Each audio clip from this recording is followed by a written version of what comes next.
en esta noche, Señor, en que nos has reunido en este lugar, Señor. Gozosamente, Señor, estamos aquí, Padre amado, y queremos una vez más aprender de tu Espíritu Santo, que es nuestro Maestro por excelencia, Señor. Gracias una vez más y como siempre, Señor, te pedimos, te rogamos, apresura tu reino. En el nombre de Jesús. Amén y amén. Entonces vayamos a, como dice ahí la Escritura, Daniel capítulo 7, del versículo 2 en adelante. Si tiene su Biblia, vaya conmigo ahí, porque puede quizás marcar esta información en su Biblia, o por lo menos la página, porque es una de las revelaciones donde literalmente pues se le da la interpretación a lo que Daniel está preguntando. Y recordamos aquí que ha sido Gabriel, el mensajero, el ángel que ha estado descendiendo, por decirlo así, a la tierra, y ha estado hablando con el profeta Daniel, dándole el reporte de estas interpretaciones. Entonces, en Daniel capítulo 7, del versículo 2 en adelante, y les quiero decir algo más, esta parte del libro de Daniel, justo hasta el capítulo 7 y el versículo 28, está escrita en arameo. Esta parte no está escrita en hebreo, está escrita en arameo, hasta el versículo 28. Ya el capítulo 8 de Daniel en adelante está escrito en hebreo. Vamos entonces al versículo 2 y dice: habló Daniel y dijo: miraba yo en mi visión nocturna, y he aquí los cuatro vientos del cielo agitaban el gran mar, y cuatro bestias enormes, diferentes unas de otras, subían del mar. Y hemos hablado de cuando se sube del mar, el mar se interpreta como muchedumbres, pueblos, naciones. Entonces surgen estas bestias representando gobiernos y reinos de la tierra. La primera bestia era como un león y tenía alas de águila. Mientras yo miraba, sus alas le fueron arrancadas, fue levantada del suelo y puesta sobre dos pies como un hombre, y le fue dado corazón de hombre. Y esta primera bestia representaba el reinado de Nabucodonosor en Babilonia, los caldeos. Y he aquí el verso 5, otra segunda bestia, semejante a un oso, estaba levantada de un costado, de un lado, y en su boca, entre sus dientes, tenía 3 costillas. Y le dijeron así: levántate y devora mucha carne. Esta interpretación, esta bestia se interpreta como el imperio, el gobierno de los medos y los persas, lo que hoy viene a ser el área de Irán. Entonces Babilonia viene a ser lo que es el área hoy en día todavía como conocemos entre el río Éufrates y el Tigris, Irak. El verso número 6 dijo: después de esto seguí mirando, y he aquí otra más, ya va por la tercera, semejante a un leopardo, que tenía sobre su dorso 4 alas de ave. La bestia tenía 4 cabezas y le fue dado dominio. Vea esto, que tenía 4 alas y 4 cabezas. Históricamente ya hemos hablado el reinado de Alejandro Magno, que lo heredó de su padre Filipo, fue de corta duración, unos 12 años, se dice históricamente. Pero ese reinado, cuando él murió a temprana edad, a los 32 años, se dividió entre sus 4 generales. Entonces, recuerde cuando esto está pasando. Vaya siglos atrás. Daniel está teniendo estas interpretaciones de estos sueños y estas visiones, pero ¿con qué certeza?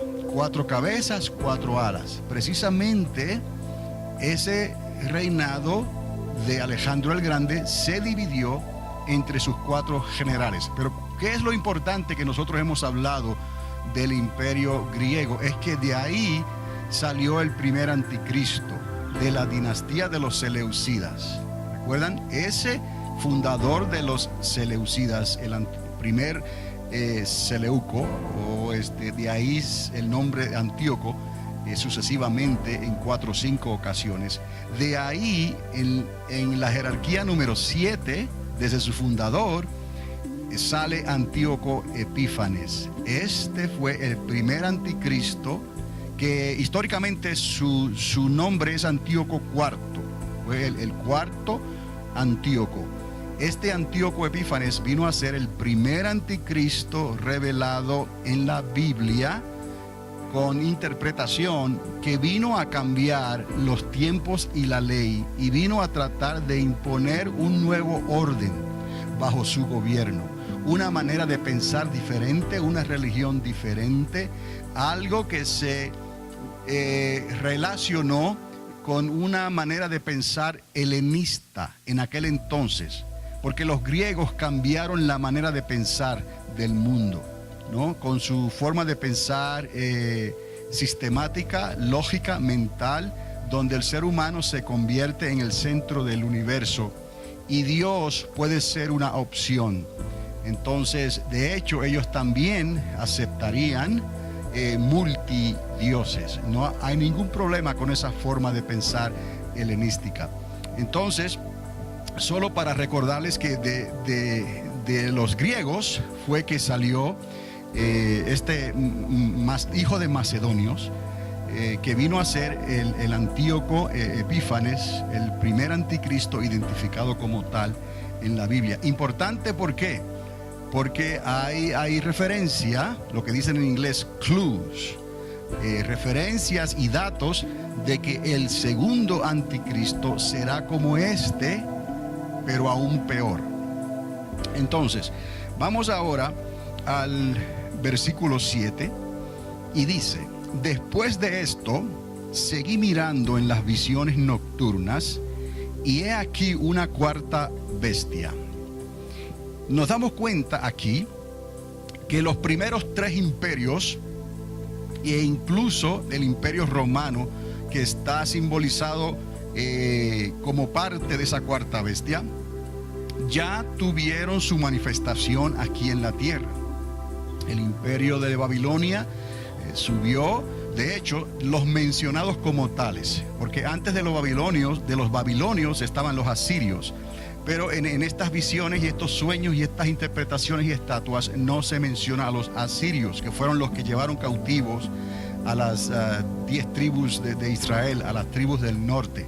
Pero a partir de Judá, que parece ser lo que le interesa a Dios, porque de Judá nos sale el Mesías, el hijo de David, el linaje que nos concierne a nosotros como hijos de Abraham, pero de la tribu de Judá por causa de Jesucristo. Entonces, desde ese entonces se levantan estos imperios globales y cayeron. Babilonia cayó y se levantaron los medos persas. Cayeron los medos persas y se levantó Grecia. Grecia cae de por sí mismo, hay corrupción, y los romanos se aprovechan de esa situación que le ocurre a Grecia. Y los romanos estaban interesados también en reunir todas esas tierras y esos imperios, lo cual lo logran hacer. Entonces, lo único es que la forma de pensar de los griegos, la forma helenista de los griegos, fue aceptada y adoptada, asimilada por el imperio romano. Y eso vino como anillo al dedo, porque eso hace que la cultura griega, también el paganismo griego, con sus dioses, con sus costumbres y su manera de pensar y sus senados que se han heredado hasta hoy en nuestra constitución en Washington, D.C., todo eso es un modelo griego romano. Esa forma de gobierno democrática y el Senado y toda esta forma de balancear los poderes, eso es algo que se hereda del pensamiento griego y romano. Eso quiere decir que los griegos, por un lado, pierden el poderío global. Roma lo adquiere y Roma absorbe todo lo que puede de los griegos y utiliza eso para avanzar el imperio romano. Y es cierto, el imperio romano fue el imperio de más larga duración. Si contamos desde los tiempos, aquellos que se acordarán de la historia de Rémulo y Rómulo, aquellos que fueron criados por una loba, y de ahí sale el pueblo romano y el gobierno romano y eventualmente el imperio romano. Pues duró casi unos 1000 años, desde unos 500 años antes de Jesucristo hasta 500 años después de Jesucristo. El imperio romano viene a ser de más larga duración. Pero aquí en el versículo 7, Daniel está turbado porque la visión es sumamente impactante. Y no hay interpretación hasta el momento. Eso tiene que venir el ángel Gabriel más adelante para darle tal interpretación. Después de esto, seguí mirando en las visiones nocturnas y he aquí una cuarta bestia, terrible, espantosa y en gran manera fuerte, que tenía enormes dientes de hierro. Devoraba, desmenuzaba y hollaba los restos con sus pies. Estoy utilizando la versión de la Biblia de las Américas, por si alguien nota alguna diferencia en la descripción de lo que estoy leyendo. Esta cuarta bestia, repito, terrible, espantosa y en gran manera fuerte, que tenía enormes dientes de hierro, devoraba, desmenuzaba y hollaba los restos con sus pies. Era diferente de todas las bestias que le antecedieron y tenía 10 cuernos. Y más adelante vamos a ver que los cuernos significan gobierno, poder y cierta autoridad. Cuerno significa gobierno, poder y autoridad. Más adelante el mismo Alejandro el Grande se identifica como ese cuerno pequeño. ¿Por qué es un cuerno pequeño? Porque el cuerno grande era de su papá Filipo. Ese era el cuerno grande, pero fue Alejandro, su hijo, el que logró la conquista de la manera que él lo hizo. Entonces, era diferente, quiere decir que era diferente a los de Babilonia, era diferente a los de los medos y los persas, y era diferente a los de los griegos. Este cuarto reino posiblemente adoptó en cierta manera algo de cada uno de esos reinos anteriores, adoptando mayormente del imperio griego, de la cultura griega que vino a ser luego greco-romana, al unirse a la cultura de Roma. Entonces, era diferente de todas las bestias que le antecedieron y tenía 10 cuernos. Y esto es importante porque en el libro de Apocalipsis estos 10 cuernos van a salir a relucir otra vez. Mientras yo contemplaba los cuernos, en el verso 8, he aquí otro cuerno, uno pequeño, dice aquí, surgió entre ellos, y 3 de los primeros cuernos fueron arrancados delante de él. Esto simplemente está hablando en términos de gobiernos y de reyes, gobernantes, reyes, presidentes, líderes de los países y de las naciones. Es que se levanta un líder y entonces de alguna alianza que pueda existir entre naciones o reinos, y en este caso 3 dejan de funcionar ya y se levanta con mayor poderío. Entonces, pero eso lo vamos a ver, pero para que vaya teniendo una idea, cuando habla de cuernos, que unos salen y unos se levantan y otros caen, está hablando de hombres, autoridades que se levantan, sean que se pusieron ellos mismos o fueron elegidos de una manera democrática. Entonces, 3 de los primeros cuernos fueron arrancados delante de él, y he aquí este cuerno tenía ojos como los ojos de un hombre. El Señor quiere que entendamos que aquí hay un elemento humano. El diablo no podrá actuar por sí mismo. El diablo tendrá que depender del elemento humano para poder comisionar, para poder discipular, por decirlo así, para poder enviar un personaje o dos, en este caso el anticristo, y el falso profeta para poder gobernar con un gobierno global sobre toda la tierra. Entonces, este cuerno tenía ojos como los ojos de un hombre y una boca que hablaba con mucha arrogancia.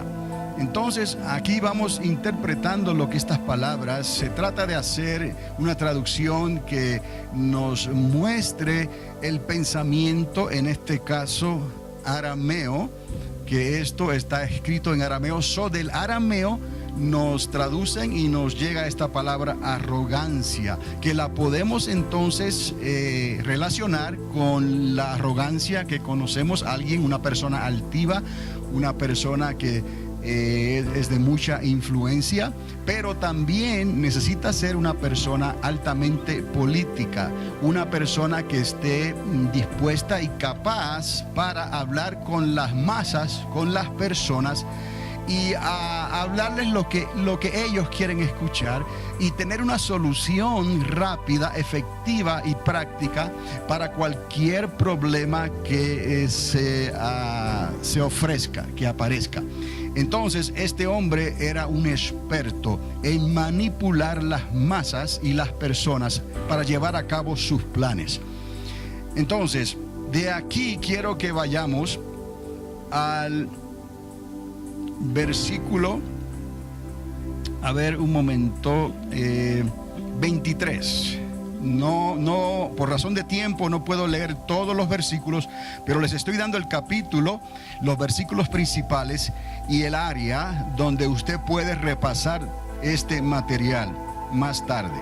En el verso 23 del mismo capítulo 7 se nos dice, dijo así, cuando Daniel está buscando la interpretación de estas visiones y de estos sueños: la cuarta bestia será un cuarto reino en la tierra que será diferente de todos los otros reinos, devorará toda la tierra, la hollará y la desmenuzará. No hay mucha diferencia de lo que ya se nos dijo anteriormente, pero aquí se le está dando la información directamente a Daniel, ya como una interpretación.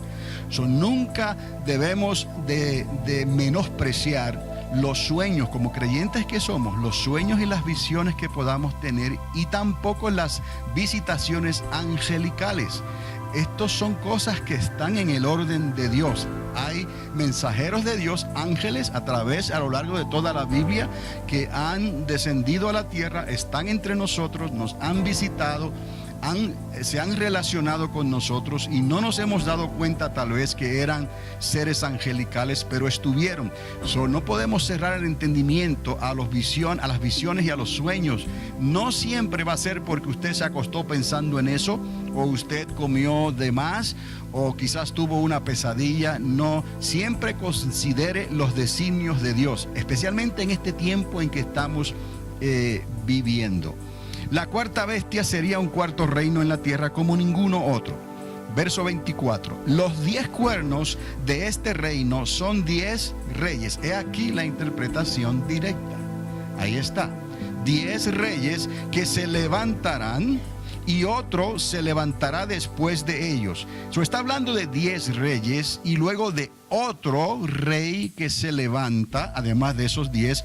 Estamos hablando ya de ¿cuántos reyes? 11. ¿Lo puede entender?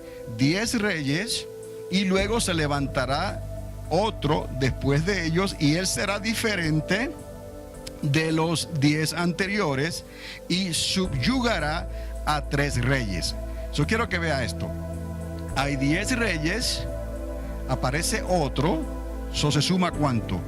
11, se quitan 3 y ¿cuántos quedan? 8. Recuerde ese 8. Porque ese 8 es el octavo. Y el octavo aparece representado en el libro de Apocalipsis, así como lo escucha, el octavo.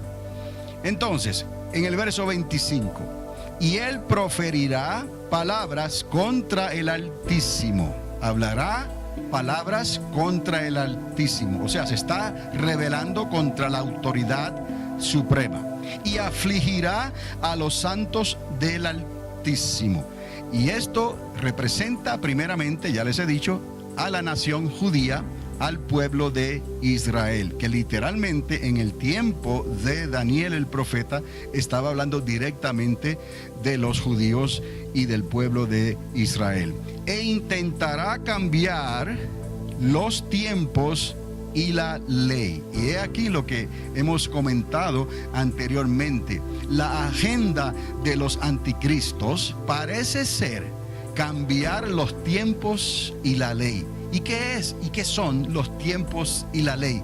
Todo lo que Dios estableció para recordarle al pueblo de Dios cómo servirle y cómo guardar sus mandamientos, Dios lo conectó con las estaciones, con los tiempos, con fiestas que Él estableció y que se lo delineó, lo explicó en las instrucciones que Él dio y comenzó a dar en el monte Sinaí, lo que conocemos como la Torá y la palabra escrita, los primeros 5 libros de la Biblia, el Pentateuco. Eso se considera como la instrucción, los mandamientos, y desde ahí hasta que llegó nuestro Señor Jesucristo y Él clarificó esta agenda de las instrucciones y la ley y la expuso abiertamente a todo aquel ser humano que quisiera creer y pudiera recibir esa ley. Y ya no tenía que ser escrita en rollos ni en tablas de piedra, sino que esa ley vendría a ser escrita en el corazón de los seres humanos por medio del Espíritu Santo de Dios. Entonces, vemos que los anticristos, la agenda parece ser entonces cambiar los